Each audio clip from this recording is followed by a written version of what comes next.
આકાશવાણી ભુજ પ્રસ્તુત છે અખબારોની હેડલાઇન્સનો કાર્યક્રમ હેવર હેવર.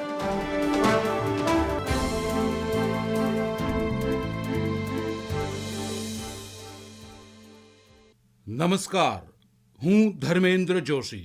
કચ્છ મિત્રના પ્રથમ પાને હેડલાઇન્સ છે કે કચ્છ પરનું દબાણ ચક્રવાતમાં ફેરવાયું. દક્ષિણ પશ્ચિમ દિશા તરફ ધીમી ગતિ આગળ વધે છે. આજે વાવાઝોડામાં ફેરવાય તેવી આગાહી. મેઘતાંડવથી માંડવી, મુંદ્રા, અબડાસા બેહાલ. ઘરોમાં પાણી ઘૂસ્યા, વાહનો જળમગ્ન.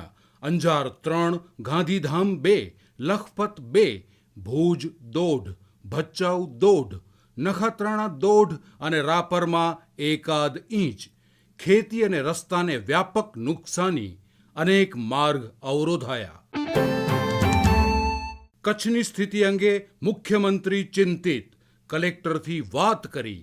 વધુ 12 ઇંચ સાથે બંદર નગરી પાણીમાં ગરકાવ. મુંદ્રામાં 7 અને અબડાસામાં સાંબેલા ધાર 5 ઇંચ.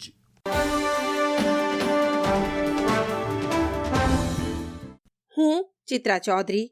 દિવ્ય ભાસ્કરના પહેલા પાનાના સમાચાર છે. આમને સેલ્યુટ. ગુજરાતમાં વરસાદ અને પૂર વચ્ચે કંઈક સારું પણ થઈ રહ્યું છે. તેની સુખદ તસવીરો સાથે 8 કોલમની હેડલાઇન છે. સૈન્ય, એનડીઆરએફ, પોલીસ, વીજ કર્મચારી અને આમ આદમી સૌએ પોતાની જવાબદારી નિભાવી. આર્મીએ 150થી વધારેના જીવ બચાવ્યા. મિશન જારી. એનડીઆરએફે બાળકો, મહિલાઓને હેમખેમ ઉગારી લીધા. પોલીસે જીવન જરૂરી વસ્તુઓ મોકલી, જીવ બચાવ્યા. વીજળી કર્મચારી જીવના જોખમે વીજ પુરવઠો પૂર્વવત કર્યો. દિવ્ય ભાસ્કરના પહેલા પાને અન્ય એક હેડલાઇન છે. કચ્છમાં વાવાઝોડાની શક્યતા. 2 સિસ્ટમ એક થઈ રહી. તેજ હવા અને વરસાદ. 48 વર્ષ પછી દુર્લભ વાવાઝોડું જમીન પર એક્ટિવ થઈને દરિયામાં ઉતરશે, એટલે 30થી 35% ખતરો. દિવ્ય ભાસ્કરના છેલ્લા પાને હેડલાઇન છે. આશ્ચર્ય પમાડે તેવી ઘટના. સામાન્ય રીતે ડિપ્રેશન કે દબાણની દિશા ઉપર નીચે થતી હોય છે, પણ આ વખતે ઉલટું. ડિપ્રેશન સીધી લાઈનમાં આગળ વધ્યું. કર્કવૃત પાસે ગતિ જાળવી રાખી. 40 કલાકથી કેન્દ્ર બિંદુ કચ્છમાં રાપરથી ભુજ સુધી 150 કિલોમીટરનું અંતર માત્ર 4.17 કિલોમીટર પ્રતિ કલાકથી ડિપ્રેશન આગળ વધ્યું. હું જયેશ રાવલ. સામાન્ય રીતે છાપું આકાશવાણી સુધી પહોંચાડતા ઇમરાનભાઈ ખૂબ નિયમિત છે, પણ વરસાદ અને વાવાઝોડાની પરિસ્થિતિમાં કચ્છ મિત્ર અને દિવ્ય ભાસ્કર આવી ગયા છે. સંદેશ અને ગુજરાત સમાચાર આ રેકોર્ડ થાય છે ત્યાં સુધીમાં છાપા પહોંચ્યા નથી, એટલે અમે પેપરમાંથી આ સમાચાર લીધા છે. ગુજરાત સમાચાર લખે છે, કચ્છમાં વરસતા ભારે વરસાદથી માંડવી તાલુકાના મોટા કાંડાગરા પાસેના નીચાણવાળા વાડી વિસ્તારમાં પાણી ભરાઈ જતા અહીં બનેલી લેબર કોલોનીમાં રહેતા મજૂરોના જીવ જોખમમાં મુકાયા હતા. આ અંગે માંડવી તાલુકા વિકાસ અધિકારી અનિલભાઈ ત્રિવેદીએ માહિતી આપતા જણાવ્યું, 67 મજૂરોને સલામત રીતે બહાર કાઢવામાં આવ્યા. એક મજૂર બચાવ કામગીરી પહેલા જ પાણીમાં ડૂબી જવાથી મોત થયું હતું. રાહત બચાવની કામગીરીમાં એનડીઆરએફની ટીમ સાથે પીએસઆઈ ચાવડા, વિસ્તરણ અધિકારી ભગીરથસિંહ ગોયલ વગેરે જોડાયા હતા. ભુજમાં રાત દિવસ અનરાધાર વરસાદ ચાલુ રહેતા પાણીના વેડમાં કરાયેલા દબાણો સહિત નીચાણવાળા વિસ્તારોમાં જળ ભરાવ થતા નગરપાલિકાએ ગાડી ફેરવી ઘરોમાંથી ખસી જવા સલામત સ્થળે જવા સૂચના આપી હતી. સુધરાઈના એન્જિનિયરો વિવિધ વિસ્તારોમાં ભરાયેલા પાણી નિકાલ માટે ટીમો સાથે નીકળી પડ્યા હતા. નીચાણવાળા વિસ્તારોમાં વોર્ડ 1, 2, 3 તેમજ હમીરસરની લગોલગ આવેલા ઉમેદનગરમાં પાણી ભરાવાની ફરિયાદો ઉઠી હતી. સેનિટેશનના એન્જિનિયરો જેસીબીથી પાણીના વહેણને નડતરૂપ બાવળની જાળી, મલબા વગેરે કાઢી રહ્યા હતા. સંદેશના અંદરના પાને સમાચાર છે. રોડ કનેક્ટિવિટી અને વીજ પુરવઠો યુદ્ધના ધોરણે પૂર્વવત કરવા સૂચના. વહીવટી તંત્રની તૈયારીઓ બાબતે પ્રભારી મંત્રીએ સમીક્ષા બેઠક યોજી.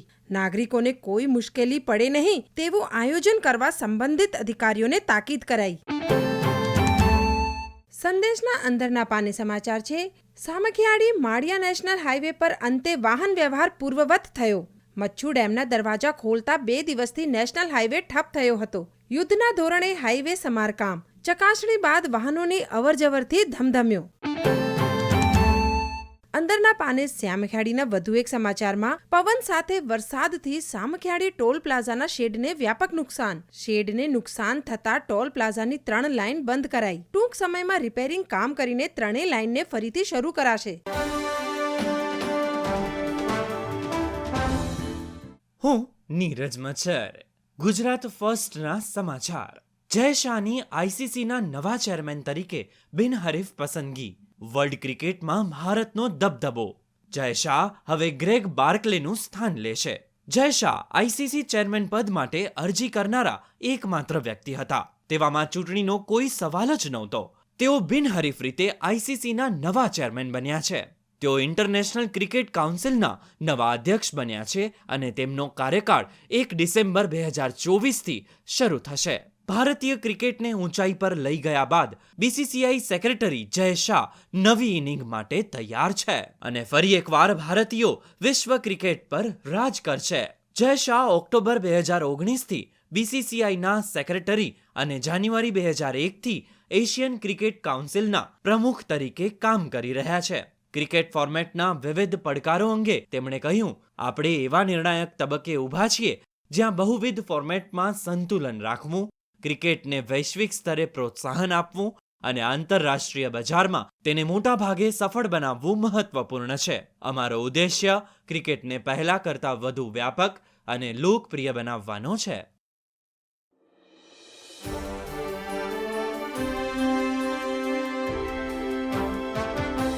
અખબારોની હેડલાઇન્સનો કાર્યક્રમ હેવર હેવર.